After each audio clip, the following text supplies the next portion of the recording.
A lot of people ask me what my favorite grape is, and I tell them that's like asking me to choose my favorite child. It's very easy, the oldest one. It's Pocket Wine School.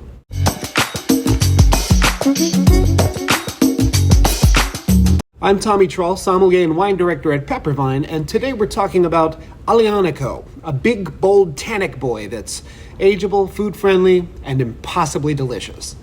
Up until recently, Aglianico was considered to be of Greek origin, off the assumption that Aglianico and Hellenica sound the same when you're drunk and have cheese in your mouth. Modern scholarship shows this to be highly unlikely, both through DNA testing and through good old-fashioned detective work. Jancis Robinson, the world's most respected wine expert, posits that when the Spanish occupied parts of Italy in the 15th and 16th centuries, they lent the word llano, meaning plain, to the Italian language, and that the term Aglianica came to mean grape of the plain. There are other explanations, that it takes its name from Luglio, meaning July, or that the word comes from the Greek word aglios, meaning bright. These are what are called sommelier stories, meaning bits of information that sound charming over dinner, but that aren't true. What is possible is that Aglianico formed the basis of the famed Falerno wines of ancient Rome, which were much celebrated by Roman statesmen, and which also appeared in annoying pop-up ads on ancient scrolls. And what is certainly true is that the area of the world that did first give birth to Aglianico, southern Italy, remains its most important neighborhood. But how important can this grape be, given that it doesn't have its own section at the grocery store? Well, let's talk about it. Italy has over 350 wine grapes all of its own. Some are certainly more common than others, and some are incredibly rare delights. But three grapes in particular make up Italy's holy trinity: Nebbiolo in the north, Sangiovese in the center, and Aglianico in the south. Nebbiolo you might know as being the grape in Barolo and Barbaresco.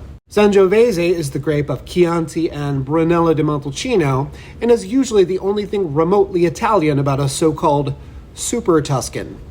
But Aglianico hasn't quite broken through to the American palate yet, and this is a crying shame because we do tend to like big, bold, structured wines with lots of black fruit flavors.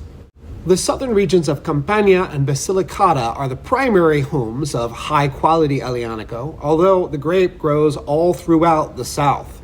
There's a lot of sun in this area, and that's crucial. Extra ripening time helps polymerize the tannins.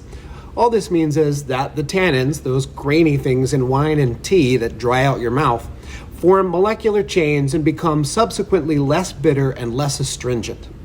Tannins are almost always the most vital component in ageable wines. Without those tannins, the wine won't last long enough to develop in the bottle. This is why that 1982 Belgloss Pinot Noir you've been saving for a special event is probably better used as a doorstop or to squash a bug. Pinot Noir has fairly low tannins. Aglianico has a ton. And depending on the sub-region and growing season, it can also have a healthy amount of acidity to it, making it even more ageable. But maybe you don't care about what it's going to do in your cellar. Maybe you're more interested to know what it's going to do in your glass. Well, for one thing, it's going to sit there and be dark, like inky black in many cases. Plum and chocolate are two frequent descriptors, but the wines can also take on peppery, meaty notes. Oak is a good idea, as that oak aging and gentle oxidation can help soften the tannins and acidity, as well as adding those light vanilla and cinnamon flavors that match plum and chocolate so deliciously. As far as what to eat with Aglianico, think rich, salty, meaty foods. Some of the best Aglianico comes from Campania, which is also the birthplace of a dish that is rich, salty, and often meaty: pizza. I may be butchering the pronunciation. But stews, roasts, and barbecue are also slam dunks for Aglianico, although you want to watch out for spicy hot foods. Honestly, you want to be careful not to pair spicy hot foods with any dry wine. Sweet wines are much better with heat.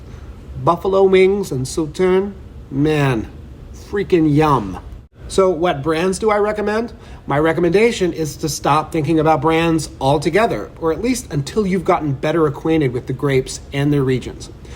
Some notable appellations to use as a starting point would be Taurasi, Aglianico del Valchiore, and Aglianico del Taberno. Taurasi from Campania can actually contain up to 15% other grapes, which gives these wines their regional personality.